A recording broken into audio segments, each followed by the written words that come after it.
Welcome back, ladies and gentlemen, and we're joined over the phone by Ambassador Gamal Bauomi, former assistant to the foreign minister, to shed more light on the Egyptian diplomacy. Good afternoon, Mr. Ambassador. Good afternoon. How are you? How are you, sir? What's the reason of choosing March to become the day of Egyptian diplomacy? Exactly the 15th of March, it was decided to give Egypt the right to establish foreign diplomacy. And we started by 4 embassies in Rome, Paris, London, and Washington. Yes. That was the start. So it is a sign of Egypt's independence. It's not only Egypt's diplomacy. So I wonder that many people do not know this date.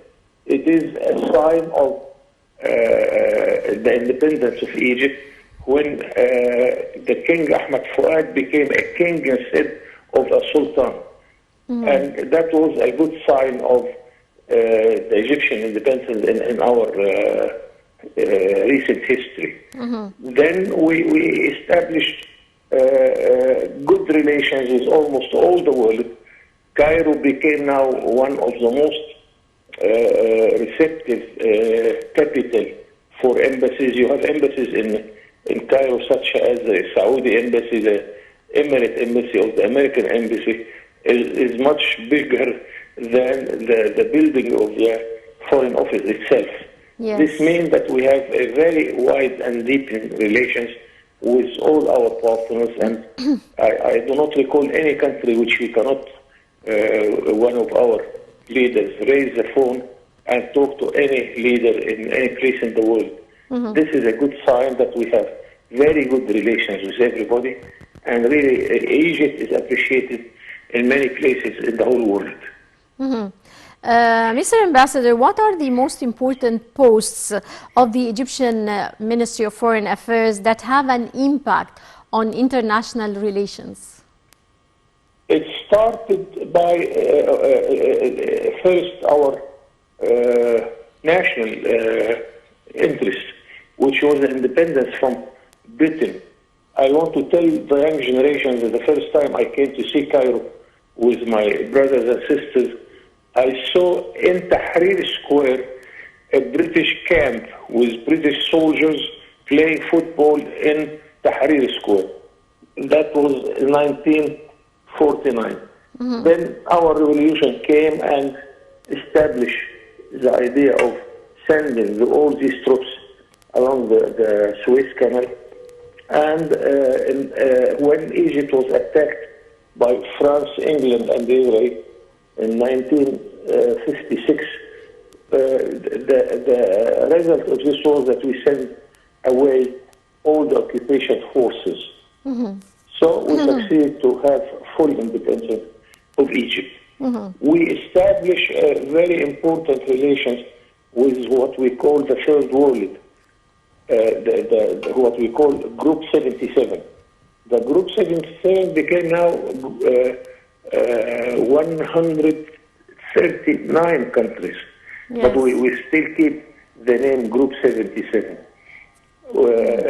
Also, we have a very important role in the United Nations. Egypt is one of the countries who established the United Nations organization, and we became one very important partner in the United Nations system.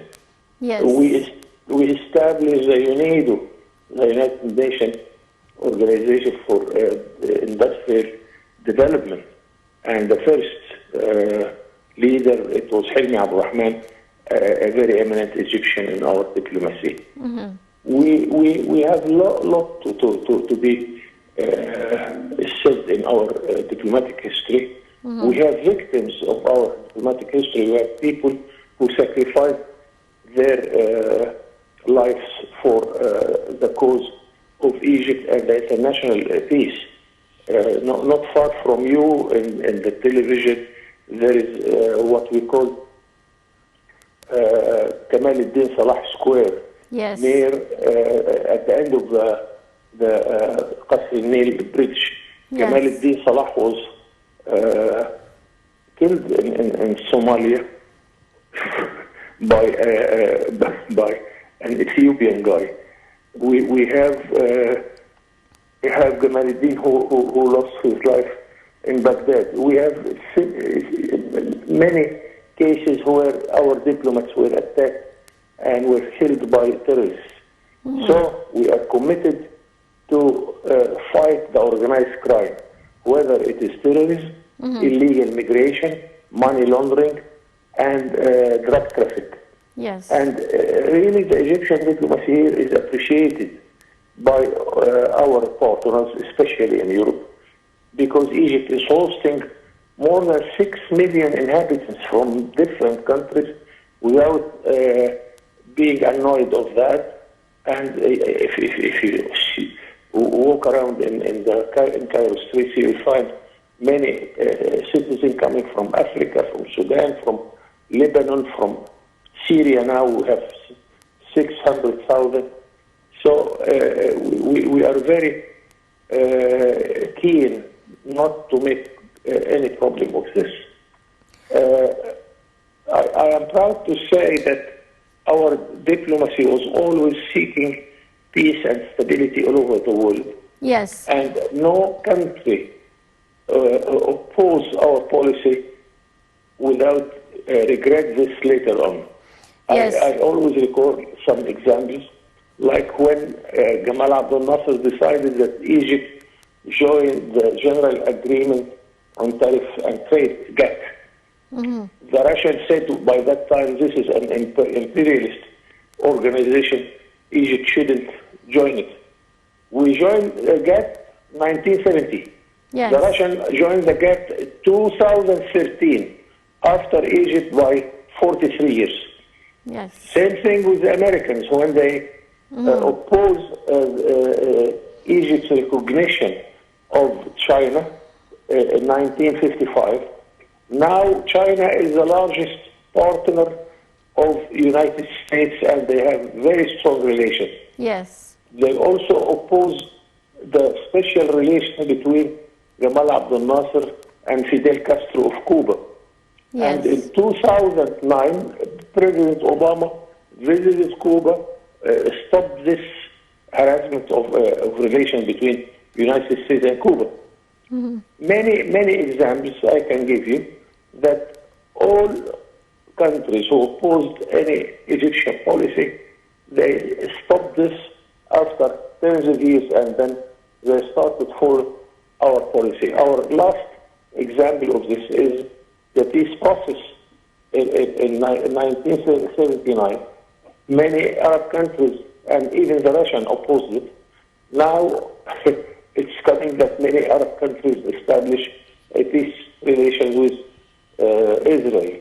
Right. So at least we gain our land.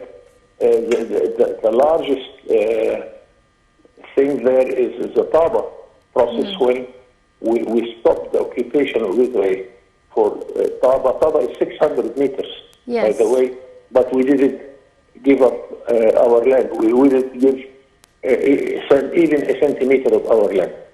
These are some examples of the whole efforts of the Egyptian foreign policy and the Egyptian diplomacy. Yes, well, I would like to thank you very much, Ambassador Gamal Bauomi, former assistant to the foreign minister.